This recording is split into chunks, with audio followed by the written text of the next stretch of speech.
un plaisir de vous retrouver, mesdames, messieurs. Bienvenue dans notre émission Entretien-Analyse. Eh bien, dans une vidéo diffusée sur les réseaux sociaux le 12 janvier 2022, un député français a adressé un sévère réquisitoire contre le gouvernement du Bénin lorsqu'il évoquait la situation des opposants politiques condamnés par la justice.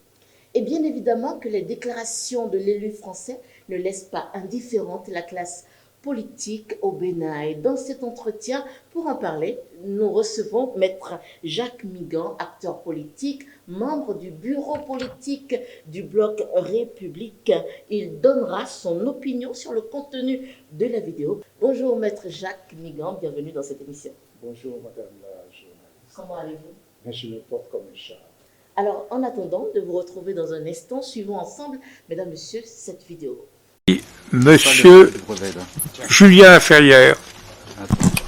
Oui, merci Monsieur le Président. Monsieur le Ministre, beaucoup de sujets ont été abordés par mes collègues. Moi, je voudrais vous parler d'abord du Bénin, qui fait pas effectivement la une de l'actualité, mais qui s'enfonce depuis quelques années dans un véritable autoritarisme, qui multiplie la répression envers ses opposants politiques au point qu'il semble difficile au Bénin aujourd'hui d'être dans l'opposition sans être menacé d'incarcération ou d'exil. Vous le savez, à l'issue du dernier scrutin présidentiel, plusieurs dizaines d'opposants politiques au président Talon se sont fait arrêter. De nombreux opposants sont en exil en France, comme l'ancien maire de Cotonou, qui avait été condamné à 10 ans de prison. Et vous avez bien sûr entendu parler du cas de l'ex-garde des Sceaux, Rekia Madougou, qui a été arrêté il y a plus de 9 mois, qui avait préalablement vu sa candidature à l'élection présidentielle injustement refusée par la Cour constitutionnelle, qui a été condamné en moins de 20 heures de procès à 20 ans de prison pour, excusez du peu, terrorisme. Et elle a été condamnée par une cour dont un des juges est lui-même en exil, car il a dénoncé l'utilisation de la justice à des fins politiques. À cela s'ajoutent des conditions de détention humiliantes et indignes. Monsieur le ministre, vous dites souvent que la France occupe une place singulière sur la scène internationale. Je crois que sans faire preuve de trop trop d'ingérence, il me semble que c'est aussi sa place de défendre effectivement le sort d'opposants politiques lorsque c'est dans un pays comme le Bénin, qui est une démocratie depuis plus de 30 ans. Et puis sur le Bénin, je suis comme vous préoccupé de la situation de Madame Madougou. J'ai eu l'occasion de m'exprimer sur le sujet et de faire pression fermement auprès des autorités béninoises, et en particulier lors de la visite du président Talon en France en novembre 2021, on lui avait rappelé cette nécessité. Nous parlons régulièrement, le président de la République, moi-même, d'autres ministres, lorsque nous recevons des chefs d'État où il y a des questions de droits de l'homme qui sont posées, ou lorsque nous nous déplaçons, nous parlons toujours de ça. Et à force d'en parler, parfois on a des résultats. Mais il y a une ténacité indispensable qui s'intéresse aussi au Bénin. Alors, retour sur ce plateau, Maître Jacques Migan, dites-moi, que pensez-vous alors des dernières déclarations des députés et ministres français, notamment le ministre Jean-Yves Le Drian, qui dit avoir fermement fait pression sur les autorités béninoises au sujet des acteurs politiques béninois condamnés par la justice?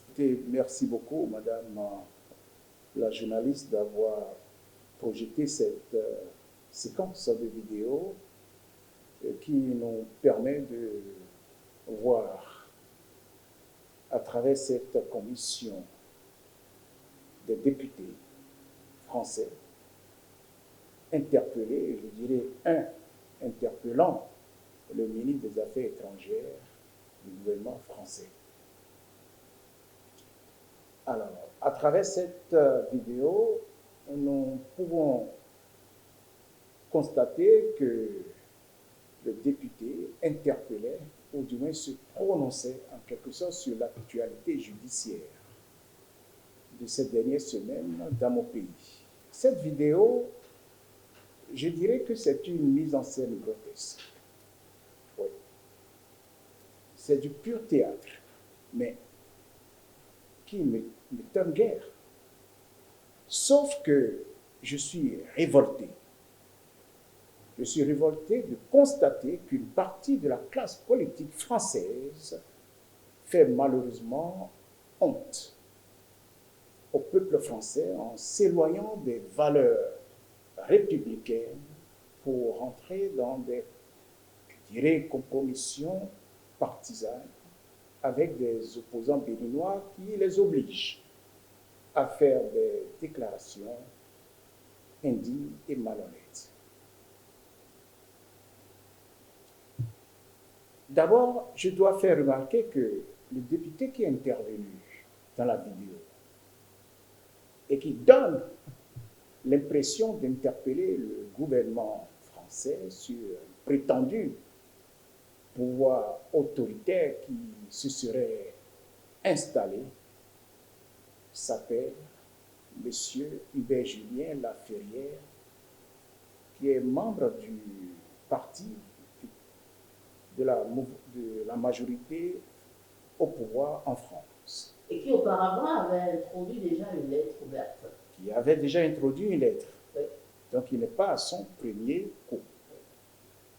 Il interrogeait, selon lui, le ministre du pouvoir du gouvernement français, si vous voulez, M.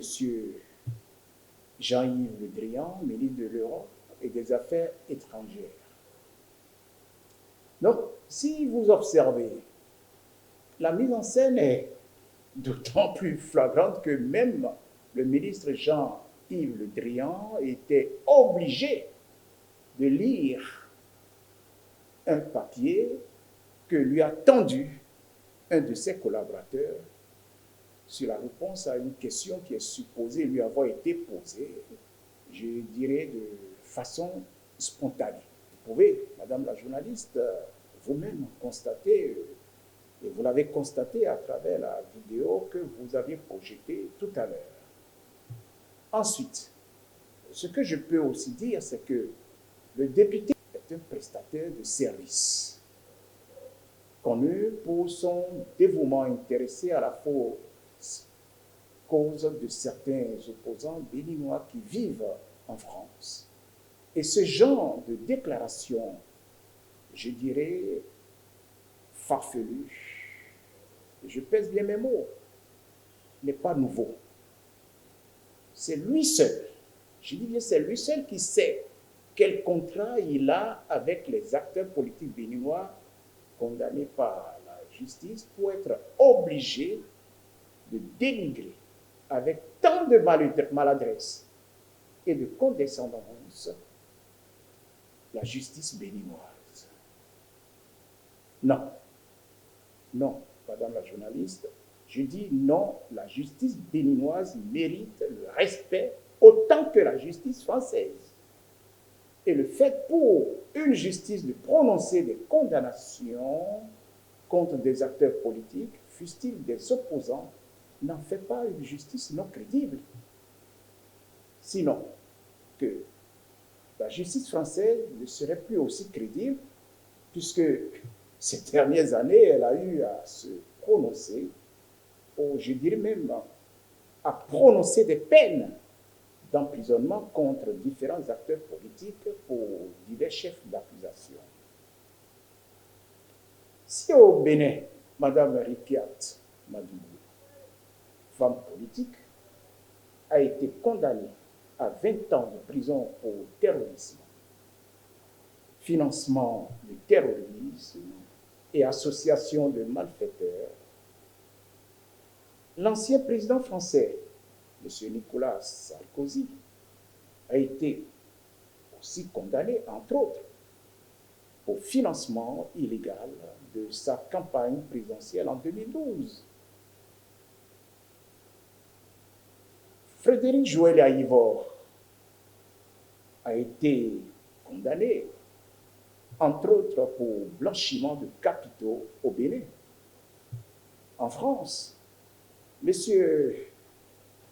Patrick Balkany, ancien député maire de Levallois-Perez, et son épouse Isabelle, tous les deux, femmes et hommes politiques français, ont été reconnus coupables de blanchiment de fraude fiscale et condamnés comme tels par la justice française. Alors, je ne vois pas là où il y a le problème. Au Bénin, la justice est la même pour tous. La justice est la même pour tout le monde, comme en France.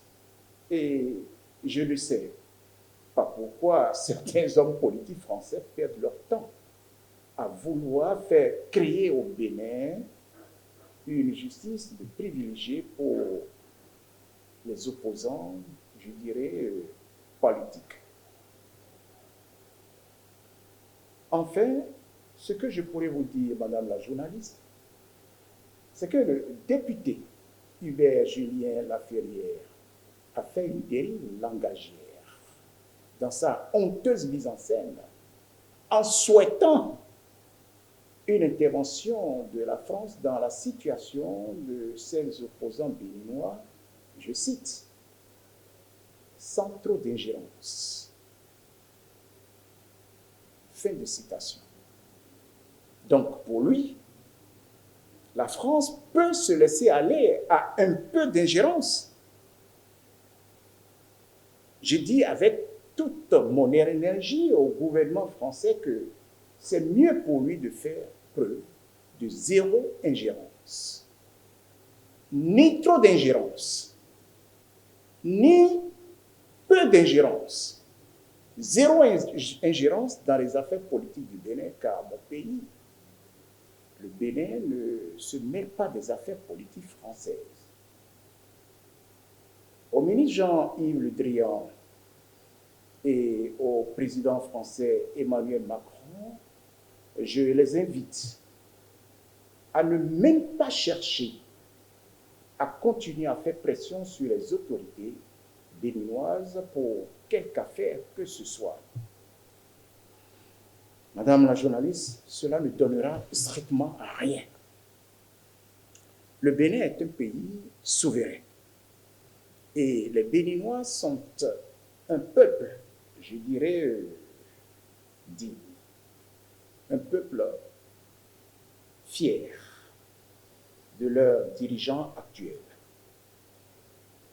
Que chacun s'occupe de ses oignons, comme on le dit dans le langage populaire. La France a trop de problèmes.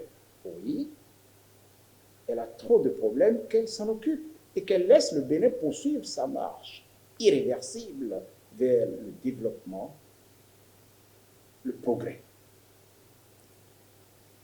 La préoccupation aujourd'hui du président Patrice Talon, Madame la journaliste, tient en un seul mot, c'est le développement du Bénin. Dans l'intérêt des filles et dans l'intérêt des fils du Bénin. C'est ce à quoi s'attelle le chef de l'État, Patrice Talon, qui, avec tout son gouvernement, déploie des efforts reconnus à l'international. Et je le dis, je continue à le dire, rien n'arrêtera le développement du Bénin. Voilà ce que je peux vous dire en réponse à cette vidéo que vous aviez projetée, vidéo dans laquelle nous avions constaté cette grotesque ingérence des politiques, des députés, des ministres sur la situation au Bénin. Maître Jacques Migan, nous sommes pratiquement au terme de cette émission. Quelle est votre conclusion? Vous savez, ma conclusion elle est toute simple.